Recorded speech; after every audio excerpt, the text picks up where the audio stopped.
Hello বন্ধুরা, আজকে সকালের ভিডিও দিতে পারিনি, একটু বেলা হয়ে গেছে।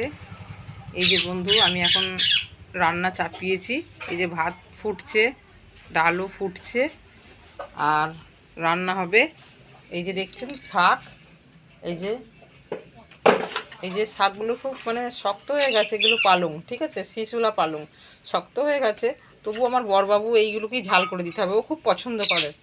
আমরা অতটা খাই না, কিন্তু বরবাবু খাই। আর এই যে মাছের ঝাল হবে, এই যে বাটা মাছ দেখতেই পাচ্ছেন বন্ধুরা। এটা হচ্ছে সর্ষে বান্না, আর কাঁচা লঙ্কা চিড়ে আর কালো জিরে দিয়ে ঝাল হবে। আর লাস্ট পাতে একটু চাটনি দেওয়া হবে। চাটনি দেওয়া হবে আপনাদের নয়, আমিই করবো, আপনারা চলে আসবেন। এখনকারের মধ্যে এইটুকু ভিডিও নিয়ে এলাম। এর পরের ভিডিও, নতুন ভিডিও নিয়ে আবার আমি আসছি। টাটা, সবাই ভালো থাকবেন।